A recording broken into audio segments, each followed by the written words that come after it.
where you've poured so much time, energy, even money into an idea and it hasn't worked. And now you're in a position where you have to pivot. You have to change. You have to make a different decision or even build a different business. And maybe for you, you're feeling scared, nervous, or just overwhelmed by the idea of starting over. Well, in this video, I'm going to show you exactly what you should do instead of starting over, what you should do, and that's going to be able to set you up for wild success. I am so excited for this. If you're live with me, go ahead and put hashtag team live. If you're on the rerun, go ahead and put hashtag team rerun. Make sure you like, comment, and subscribe. I'm Sean Q, your high ticket sales coach. Let's jump in.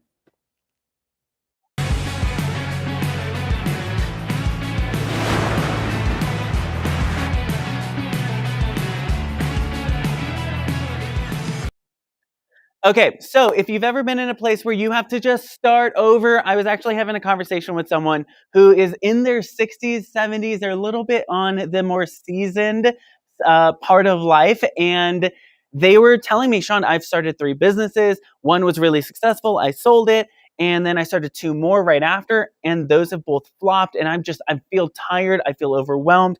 I don't want to start over. And I know I've been in that position where it's like, man, I've just poured so much into this idea. Why isn't it working? Do I change my mind? Do I like move in a different direction? Let me know. Have you ever changed your mind or even changed businesses? I used to run local events. Like that was one of my very first business. I would run local events at like these local amphitheaters, and I would do some like really like fun events, and that just didn't make any money. I didn't know what I was doing. So I had to stop doing that. And I remember the moment I decided we weren't going to do it anymore, it was kind of devastating for me because I had poured so much time, energy, effort. I had brought people into the business. So I had hired some of my friends. I had brought some volunteers in. There were people who believed in the idea, but I knew deep down if I kept going, 1, I'd go bankrupt, and 2, it would just never work out. And I remember sitting with my wife, at the time she was my girlfriend, sitting with her and saying, I think I'm quitting this business. And listen, as a high achiever, I don't know about you, but for me, quitting is hard. Like quitting is like, quitting? What? Heck no. It's just really difficult to like make a decision. And I read a book called The Hard Things About Hard Things. Is they're hard? Somebody put that in the chat. The hard things about hard things is it's hard. Sarah, hey Sarah, so good to see you. She said, I made a huge pivot in my business a couple years ago, and it took me over a year to make that decision. It was so hard. Yes. She also says starting over is so hard. So I want to kind of shift your mindset and tell you a little bit about the conversation I had with this client who's like in their 60s and 70s. And we were kind of exploring a little bit about what starting over is. A lot of people think, well, if I start over, I'm starting where I used to be 2 years ago. So not only is it, well, I'm starting over with a new idea, but I'm starting over as a person that I used to be. Like I started this business 2 years ago, 3 years ago, and I'm not that type of person. And I don't want to go back to being that type of person.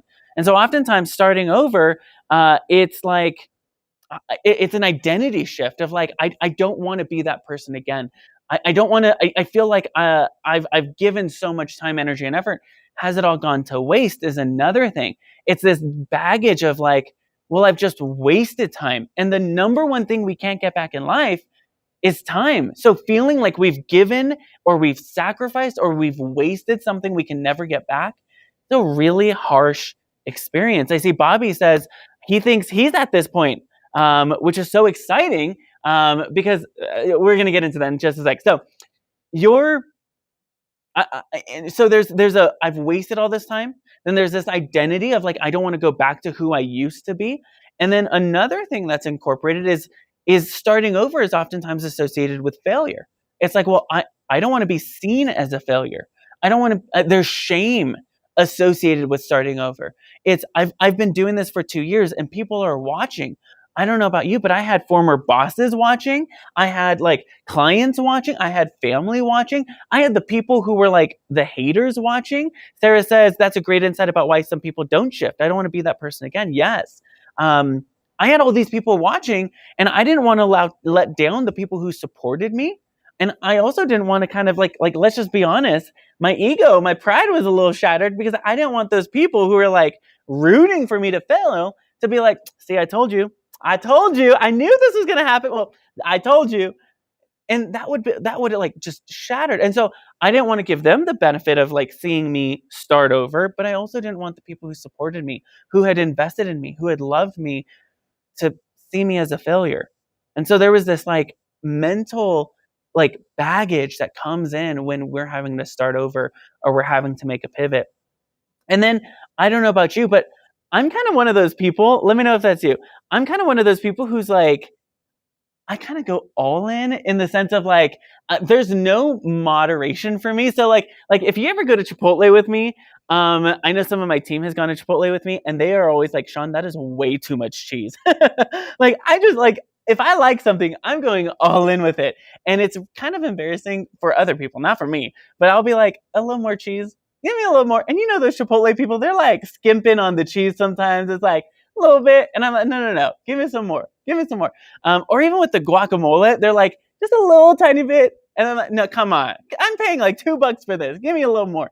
Anyways, I go all in on stuff. And like, if I like it, I go all in. So all that energy of going all into this idea, of going all in with this like thing that you loved at some point, it's almost like you're breaking up with it. And there's that emotion of disappointment you have of like, I believed in this. Why didn't it work? I loved this. Why didn't it work? I was in relationship with this dream and this idea. Why didn't it work? And it can also feel like you're losing someone, like you're losing that access, that love that you had, that passion that you had, because you're starting over. Sarah says, "Oh yeah, hashtag all in." Is there ever too much cheese? Really? No. Listen, with me and my wife, we have like a little like ongoing joke going on, where it's like, for her, she likes just a little bit. For me, I can't. I have to not be able to see what's under the cheese. That's enough cheese. I need to cover the whole plate with cheese. And then, like, okay, that's enough. We literally, like, one of the things we buy probably on a weekly basis is cheese. Now, I don't know if that's like a healthy enough cheese, but anyways, so, and avocados. I love avocados. Anyways, you guys are making me hungry. And I'm doing 75 hard. So if you've ever heard about that, reach out to me. We'll like have a conversation about like this whole like physical challenge. But anyways, Bobby says, yes, it feels like a grieving process. 100%. Sarah says, exactly. Sometimes those pivots can feel like a breakup.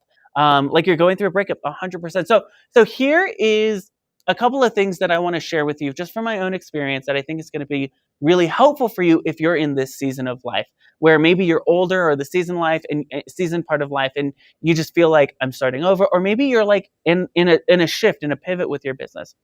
Number one, recognize that the dream oftentimes never dies, or you're never breaking up with the dream. You're simply changing process. You're not breaking up with the promise that you have for yourself of, I promised I'm going to make this work. You're simply saying, I'm going to get there still. I'm just going to take a different route. I'm going to go a different way. And I want you to disassociate the dream with the method. Listen, I thought, I'm 30 years old right now. I thought I was going to be one of those 30 under 30s. And the dream wasn't really being featured on that. The dream was being able to make the impact that represented. And so now the dream is still to create the impact. I'm not changing that. I'm not shifting that. I'm still going to create impact. How that impact comes about may be different. How that impact gets spread may be different. So recognize your dream is not your method. And recognize that you can still pursue your dream. You just may take a different detour. I know a couple of people, they start their businesses, they quit their 9-to-5s, then they have to go get another 9-to-5 because it just didn't make the money that they thought it would be. And that's not a bad thing. You're simply saying, all right, we're going to take a detour. I'm going to take this job so I can pay some bills. But guess what? You better believe I'm still going to be working on this dream, even if it's like 5 minutes of my time.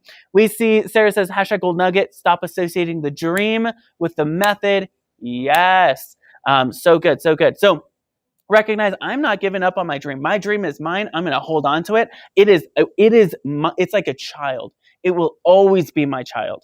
How I choose to nurture it, how I choose to go about it might be different. Number one. Number two is give yourself permission to grieve. Give yourself permission to feel the emotions. As high achievers, this has been my case, at least. I don't know about you. Let me know in the comments. Is I don't like feeling those like harsh feelings. So I'll be like, okay, what's next? And I'll push those feelings down because being busy is so much better than being sad. Right? Being busy is so much better than being in grief and feeling angry or feeling disappointed. But oftentimes those moments where you give yourself permission to process, to journal, to maybe have a conversation with someone, to just sit and think, to meditate, to breathe, sometimes that is the creative space that you need, the emotional space that you need to find the clarity of what you're moving forward. It's oftentimes those emotions that bring to forefront your priorities, your values. When I gave up that dream of doing that business that was like, I had this big dream that was going to be like, or this big idea that was going to like, we were going to do these local events and eventually we'll do this national event. Well, guess what? I ended up stopping that business, but we still get to do events. The method has shifted.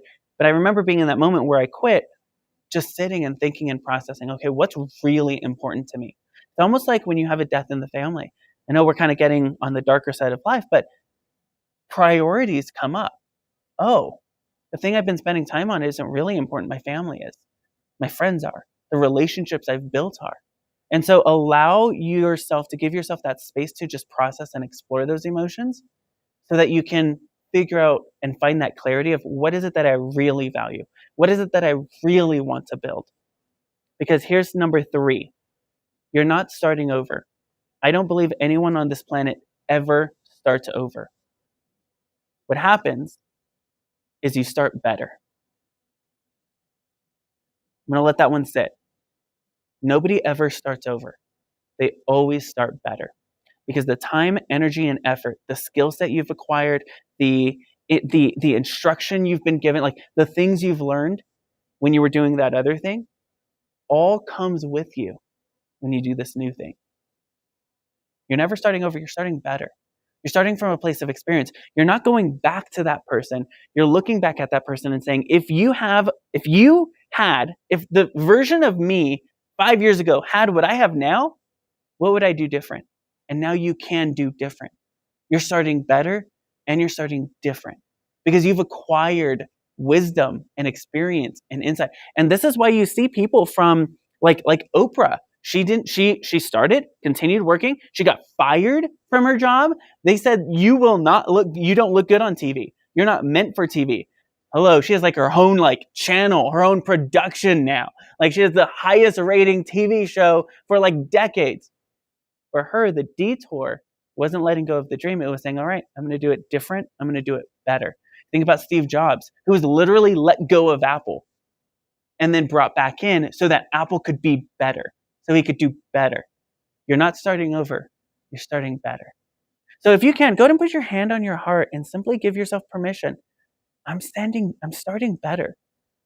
I am different. I am not who I was.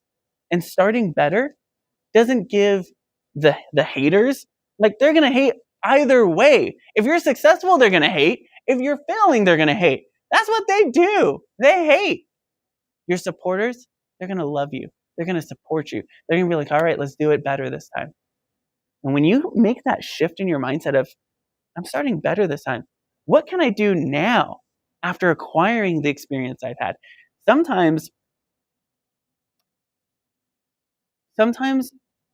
the person who started 3 years ago needed to go through those challenges and those detours to acquire the skill set you have now to set you up for the next venture.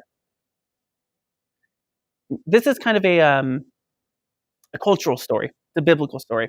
I'm sure many of you have heard David and Goliath. Some of you are facing a Goliath. But did you know David fought a bear and a lion before going up against Goliath? The business you started years ago that just didn't work, that was your lion. That was your bear. Now you're starting better in a place where you are able to look back at the victories you've had in the past and say, okay, looking at the failures from the past and saying, okay, I'm taking the experience, I'm taking the strength, I'm taking the bravery, I'm taking the courage that I acquired from those places, and I'm bringing them into this battle. Because Goliath, you got nothing on me. This new business idea, the challenges that you faced before are not the challenges you'll face now, because you overcame them. You experienced it, you endured it. And oftentimes it's the loss that reveals your strength. It's the loss of that business or of that method or of that process that reveals how strong you are. It takes a very strong person to start better. It's easy to quit. You're not a quitter, though. It's easy to quit. It takes a strong person to start better. So I'm just so proud of you because, again, breathe in, breathe out. You're starting better. You're different. We see a couple comments come in. Rebecca says, I'm starting better. Explosion. Love that. I love it. Let's see. Rebecca also says, I didn't even realize I was grieving for the longest time. When I realized that that's what it was, I was able to give myself grace, surrender it, and then process and see what God has next. So good. Sarah says, I bet whoever fired Oprah is kicking themselves. Yes. Rebecca says, a journey of acquiring wisdom. So good. And the last one is seasoned overcomer here. So good. So good. Listen, I am hopping on calls with people and just processing what's your next step? What's your next big step? Your best bet, your biggest, best step forward. I would love to hop on a call with you and just kind of explore what's moving forward look like for you? What does pivoting look like for you? If you're up for it, go ahead and put the word pivot in the comments below. We'll hop on a call. We'll explore what pivots you need to make, and we'll go from there. I'm excited. I'm Sean Q, your high ticket sales coach. If this was just so good, put hashtag gold nugget in the comments below. What was most useful for you? What are you going to give yourself permission to do? Let me know in the comments below. Make sure you tag anyone who is like in this process of pivoting, in this process of shifting and changing. Tag them. They need to hear this. I'm Sean Q, your high ticket sales coach. And I'll see you every Thursday at 11 a.m. Pacific time. Bye, everyone.